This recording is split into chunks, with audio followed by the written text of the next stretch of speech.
नमस्कार। पाठशाला 2047 में आप सबों का स्वागत है।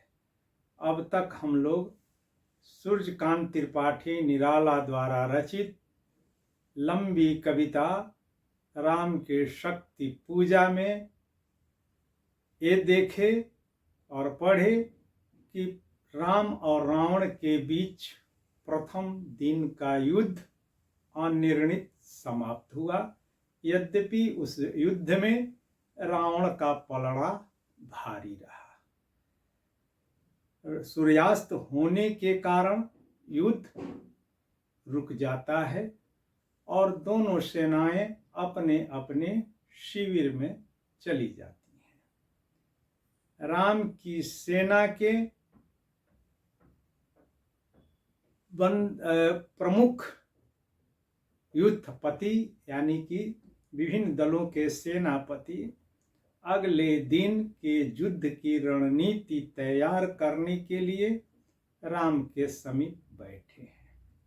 वह रात अमावस्या की रात है और उस अमावस्या की रात की भयावहता से राम आक्रांत है।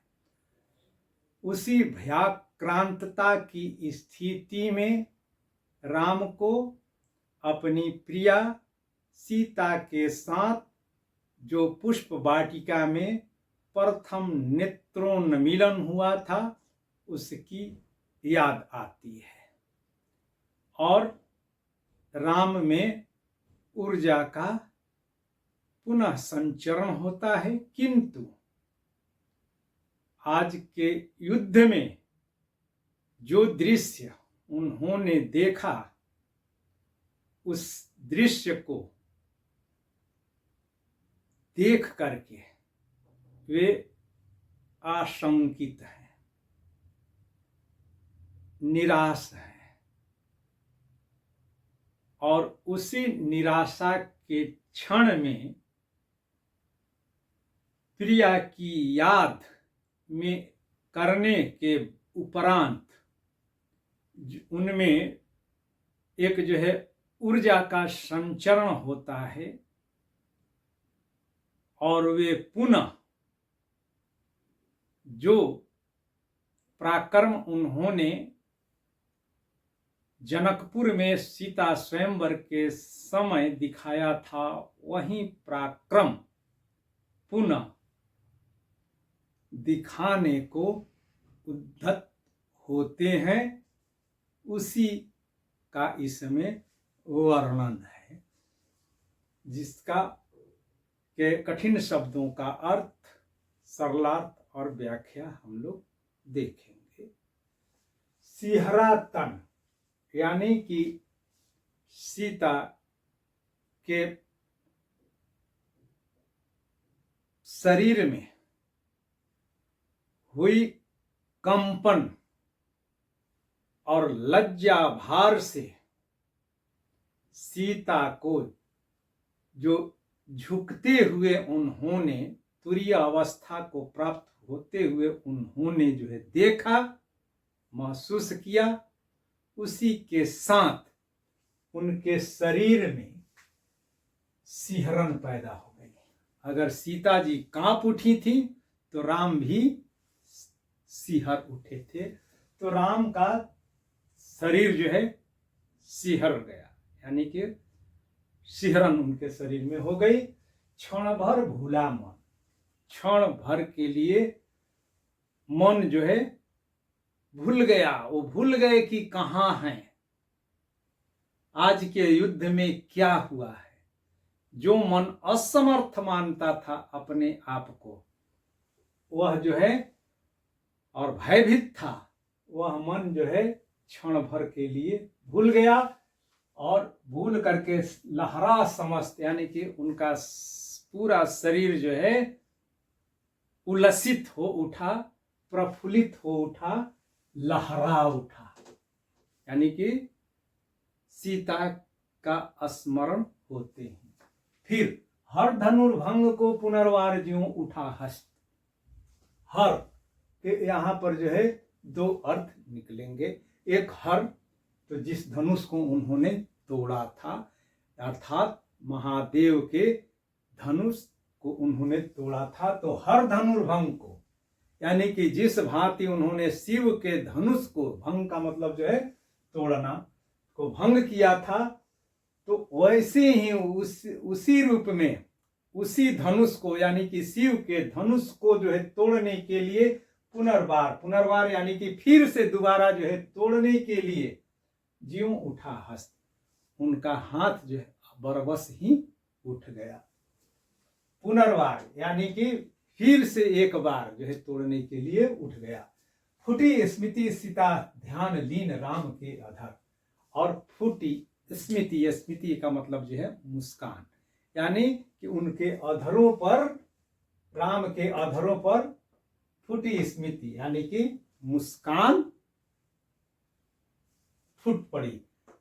सीता ध्यान लीन, सीता के ध्यान में या सीता की याद में लीन राम के अधरों पर बरबस ही अकस्मात जो है विजयी मुस्कान, विजय मुस्कान जो है विजयी है, क्योंकि धनुर्भंग को उन्होंने तोड़ा था। फिर विश्व विजय भावना हृदय में आई भर, और फिर से विश्व, अभी तक वे हार रहे थे, हारे हुए राम के मन में फिर विश्व विजय की भावना, यानी कि जब उन्होंने जो है अनेक राक्षसों को जो है का वध करके विजय प्राप्त की थी, वही जो है विजय की जो है भावना उनके हृदय में भर आई। और यह विश्व विजय की भावना सिर्फ जंगल में, अरण्य में ही नहीं, वरन वह विश्व विजय की भावना सीता स्वयंवर में भी हुई थी, जिसमें कि विश्व के और दिग दिगंत के मानव दानव जो है कोई जो है उस धनुष को उठा नहीं पाया, प्रत्यंचा चढ़ा नहीं पाया, और राम ने उस धनुष को उठाया ही नहीं, उसके प्रत्यंचा को ताना, चढ़ाया, और चढ़ाते ही वह धनुष उनके टूट गए थे, यानी कि वहां भी उन्होंने जो है विश्व विजय की थी। तो वही विश्व विजय की भावना उनके हृदय में फिर से उभर पड़ी। वे याद आए दिव्य शर अगणित मंत्रपूत, और उनको याद आने लगे वे दिव्य शर, दिव्य यानी कि जो सर, यानी कि सर का मतलब जो है बाण, अलौकिक बाण उनको याद आने लगे। अगणित, जो कि अगणित हैं, उनके तर्कस में अगणित दिव्य शर जो मंत्रपूत थे। मंत्रपूत यानी कि मंत्र के द्वारा अभिमंत्रित किए गए थे, तो वे अभिमंत्रित अगणित मंत्रपूत दिव्य शर याद आने लगे, जिन दिव्य बाणों के प्रहार से राक्षस जलने लगे थे। और फिर उन दिव्यम, वे जो दिव्य अभिमंत्रित अलौकिक जो बाण थे, उन बाणों, वे बाण कैसे थे? फड़का परनभ को उड़े सकल जीवों देवदूत, उनको नभ में, आकाश में उनके द्वारा संधानित या चलाए गए बाण आकाश में वैसे ही उड़ रहे थे जैसे ज्यों देवदूत, जैसे आकाश में देवदूत अपने पर को फैला करके उड़ते हैं, वैसे ही उनके द्वारा चलाए गए अभिमंत्रित असंख्य अगणित दिव्य बाण आकाश में उड़ रहे थे, फड़क फड़क करके। और उन बाणों के द्वारा जो अग्नि निकल रही थी, जो ज्वालाएं निकल रही थी, उन ज्वालाओं में सलभ, देखते राम जल रहे सलभ ज्यों रजनीचर। रजनीचर का मतलब जो है राक्षस। सलभ ज्यों, सलभ का मतलब पतिंगा, कीट पतंग। तो रामदेव उन बाणों के द्वारा, बाणों से जो है निकली हुई ज्वाला में राक्षस वैसे ही जल रहे हैं जैसे दीपक की लौ में, या दीपक की लौ के पास पहुंचते ही पतिंगे जल उठते हैं। वैसा ही दृश्य राम के समक्ष साकार हो उठा। और क्या उन्होंने देखा कि वे रजनीचर कौन कौन है? ताड़का सुबाहु विराध शिरस्रय दूषण खर। उनके द्वारा चलाए गए दिव्य बाणों के ज्वाला में ताड़का सुबाहु विराध शिरस्रय दूषण और खर जैसे महाबलशाली, प्रतापशाली और शक्तिशाली राक्षस जैसे जल रहे हैं। फिर देखी भीमा मूर्ति आज रण देखी। जो एक तरफ वे जो है देख रहे हैं कि उनके द्वारा चलाए गए बाणों में तमाम राक्षस जो अतुल बलशाली थे वे सब जो है पतिंगे की भांति जो है जल रहे हैं। तो एक तरफ उनको महसूस हो रहा है कि जो है शिव के धनुष को जो है मैंने ही तोड़ा था और विश्व विजय प्राप्त किया था, और मेरे द्वारा चलाए गए अभिमंत्रित संधानित बाणों में राक्षस समुदाय जल उठा था, मगर और हमारे विश्व विजय हमने की थी। मगर तत्काल जो है दृश्य परिवर्तन होता है। राम जो पहले उदात अवस्था को जो है पहुंचे हुए हैं, यानी कि उनमें जो विश्व विजयी का भाव जो पनपा था वह अचानक जो है धरातल पर उतर आता है। और फिर देखी भीमा मूर्ति आज रण देखी। जो फिर उन्होंने एक राक्षसों को जलते हुए देखा, मगर यहां पर क्या देख रहे हैं? फिर देखी भीमा मूर्ति आज रण देखी। जो आज के रण में, यानी कि आज के युद्ध के मैदान में जिस भीमा मूर्ति को देखी, भीमा यानी कि विशालकाय भीमा मूर्ति जिसे आज उन्होंने देखी थी, वह दिख गई क्या करते हुए? आच्छादित किए हुए सम्मुख समग्र नभ को, जो अपनी विशालता में, अपने महाकाया में संपूर्ण जो है आकाश को आच्छादित किए हुए थी, घेरे हुए थी। यानी कि इतनी जो है वो विशाल भीमाकाय मूर्ति थी। और उस भीमाकाय मूर्ति में ज्योतिर्मय अस्त्र सकल बूझ बूझ कर हुए छीण। वे ज्योतिर्मय अस्त्र यानी कि जो अगणित दिव्य अगणित मंत्रपूत शर क्या हो रहे थे आज? ज्योतिर्मय अस्त्र सकल, जो ज्वाला प्रकट करने वाले और ज्योति पैदा करने वाले, प्रकाश यानी कि अंधकार को मिटाने वाले, अंधकार यानी कि राक्षसों के संदर्भ में यहां आया है, को मिटाने वाले सब उनके द्वारा संधानित सकल यानी कि सभी बाण बूझ बूझ कर हुए छीण। उस भीमाकाय मूर्ति में वे ज्योतिर्मय और ज्वालामय बाण बूझ बूझ कर छीण हो जा रहे हैं, बुझ जा रहे हैं, यानी कि उनकी शक्ति समाप्त हो जा रही है।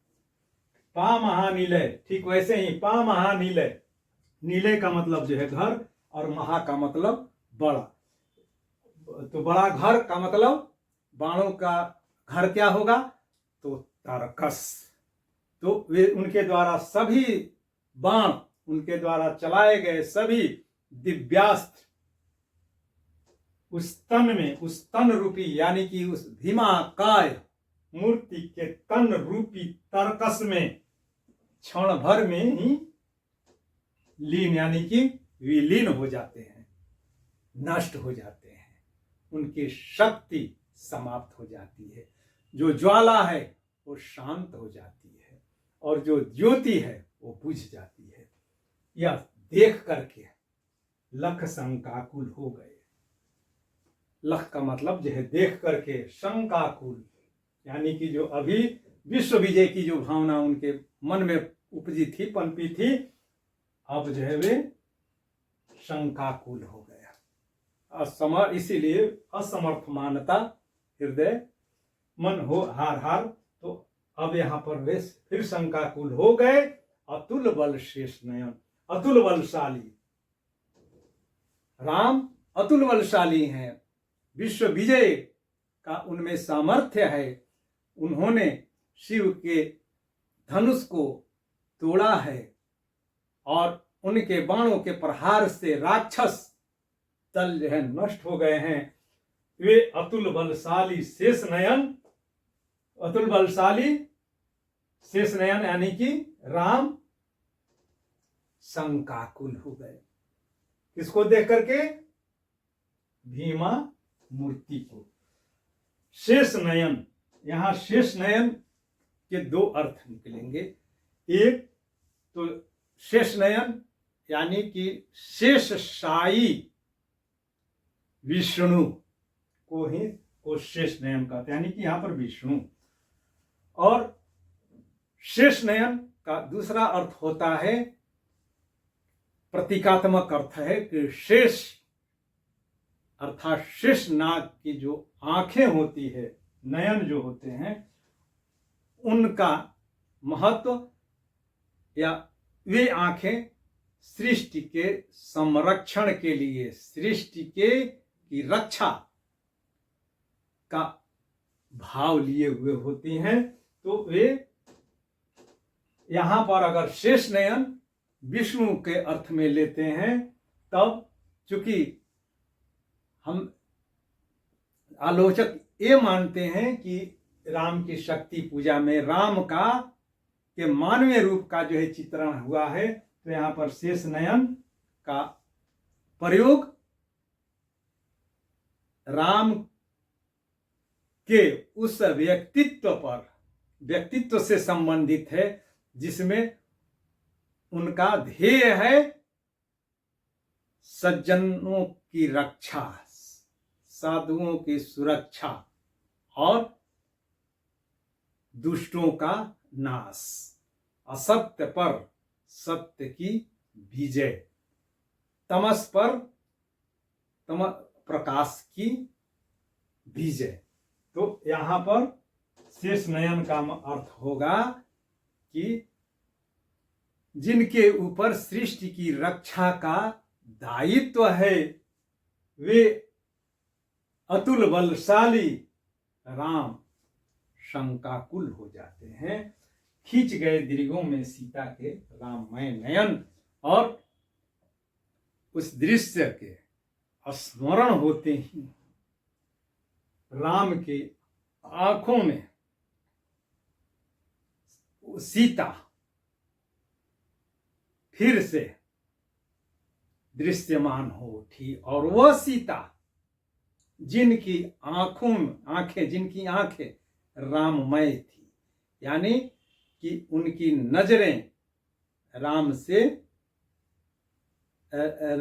के भाव से जो है भरी हुई थी, और राम के प्रति उनकी आंखें आग्रहशील थी कि राम, उनको विश्वास था, उनको इस बात की आशा थी कि राम आएंगे, और जो आज वंदनी के रूप में मैं इस अशोक वाटिका में वंदनी बनी हुई हूं, उससे मुक्ति दिलाएंगे। मगर यहां पर राम चूंकि स्वयं ही असमर्थ अपने को मान रहे हैं उस भीमा की मूर्ति को देख करके, और अब राम जो है शंकाकुल हो गए हैं कि उस सीता का जो मेरी प्रिया है उसका उद्धार वो भी पाएगा कि नहीं। इसलिए उनकी दृगों यानी कि आंखों में सीता के जो है राममय नयन, यानी कि जो आंखें सीता की वे आंखें जिनमें राम बसे हुए थे, पुष्प वाटिका से लेकर के यहाँ अशोक वाटिका तक, जिसमें एक आशा का भाव था, जिसमें राम के वीरत्व का चित्र उभरता था, वो राममय नयन राम को साक्षात हो उठे।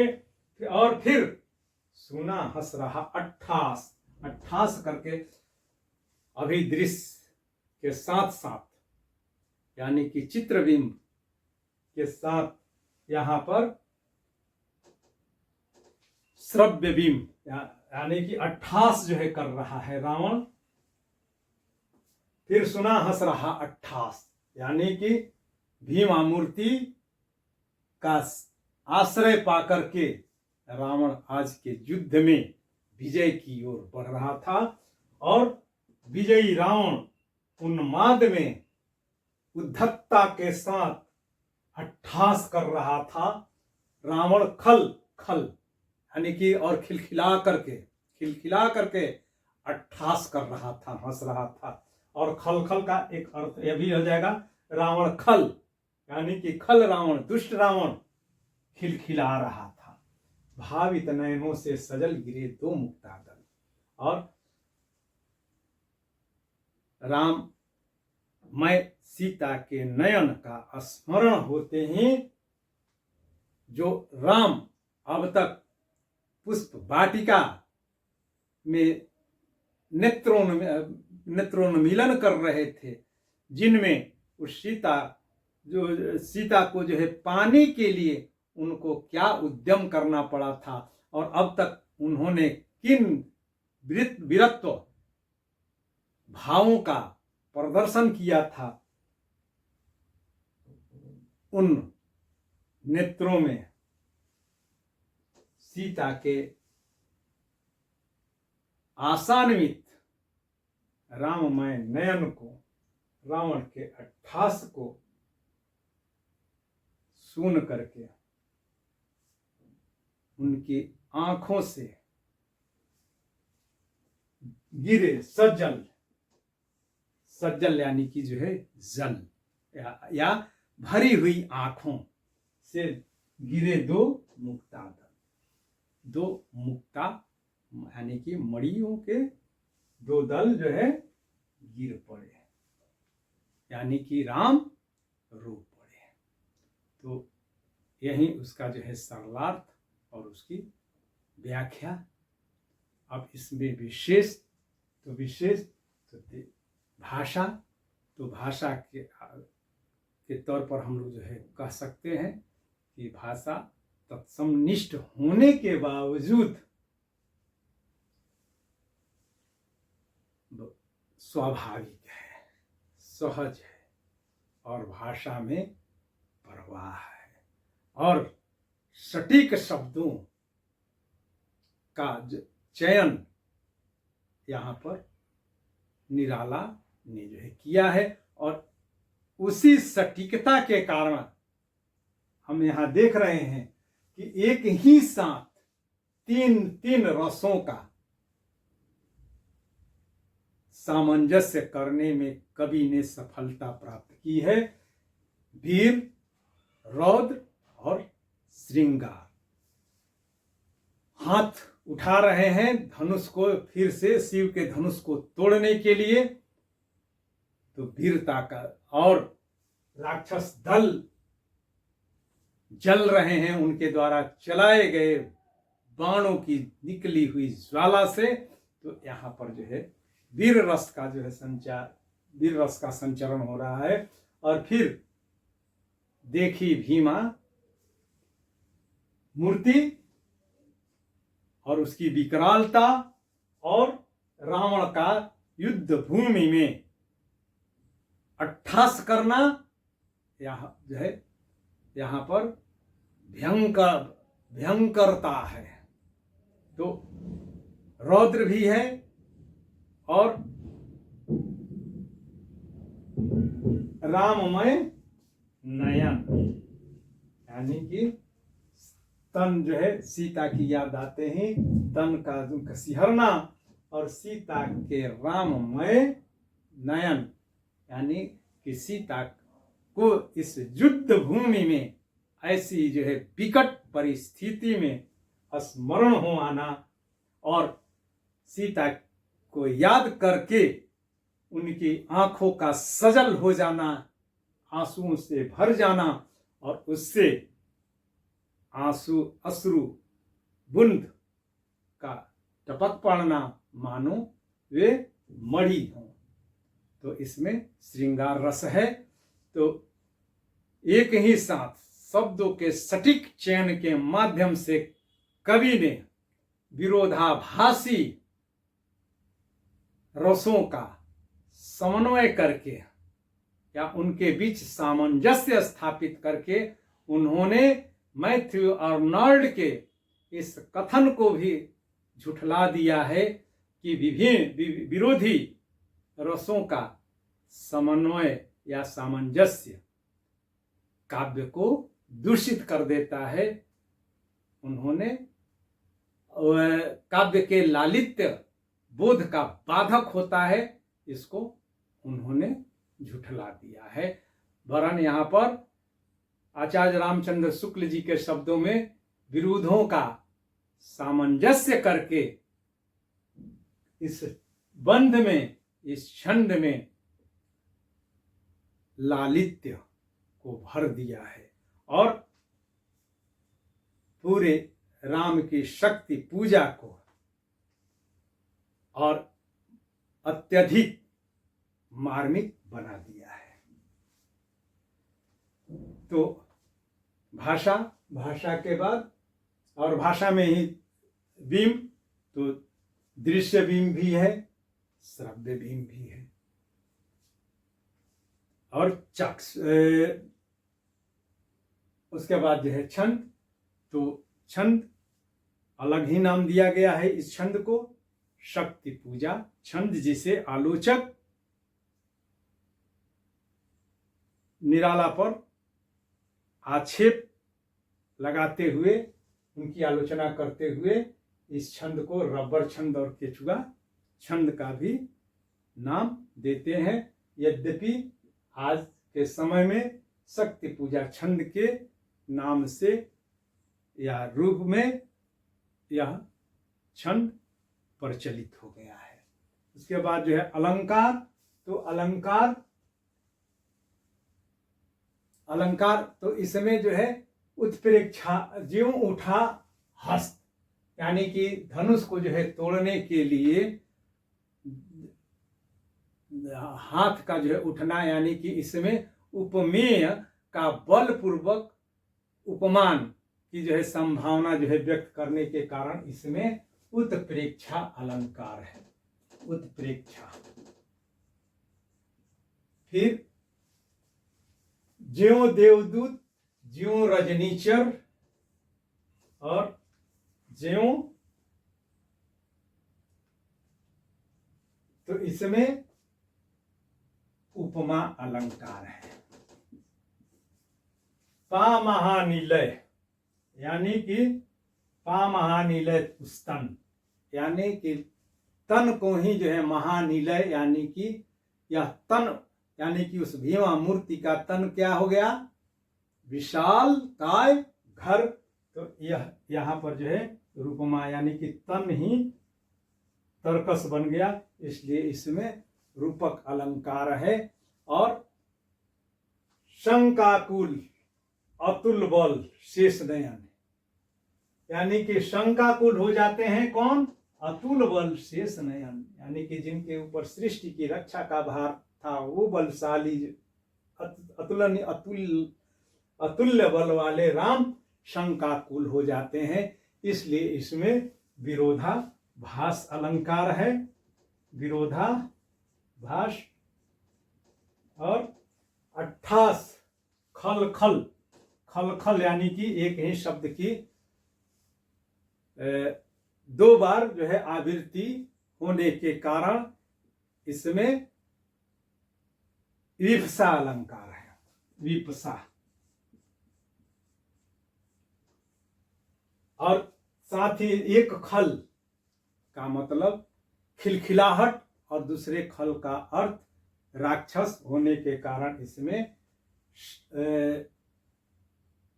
सभंग सलेस अलंकार है, सभंग। और यहां भी हर धनुर्भंग, हर का एक अर्थ शिव और एक हर का अर्थ प्रत्येक। तो हर का हर एक या प्रत्येक और शिव का जो है धनुष तोड़ने के संदर्भ में यहाँ पर सलेस अलंकार है। उसके बाद रस पर जो है बात हो गई। तो और जब विरुद्धों का सामंजस्य यानी कि दो दो प्रकार के जो रस हो जाते हैं, तो इसमें श्रृंगार के कारण इसमें जो है माधुर्य गुण और माधुर्य और ओज गुण है। माधुर्य और ओज गुण एक साथ, माधुर्य और ओज गुण है। और रीति, वैदर्भी और गौड़ी,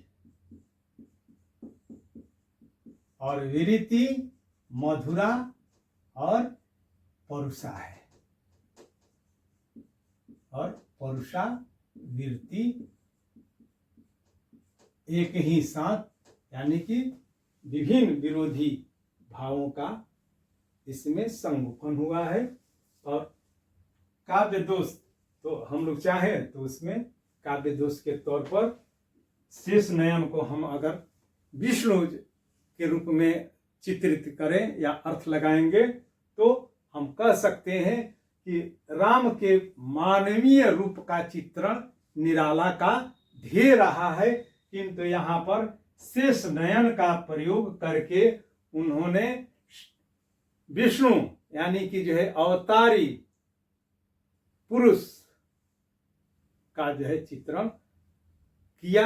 इसलिए इसमें ये ऐसा दोष माना जा सकता है। और साथ ही जो छाया, इसमें जो छायावादी प्रवृत्ति को जो देखें तो छायावाद में नारी को प्रेरणा का जो है स्रोत मान करके सामान्यतः सभी कवियों ने, छायावादी कवियों ने नारी को प्रेरणा स्रोत के रूप में चित्रित किया है।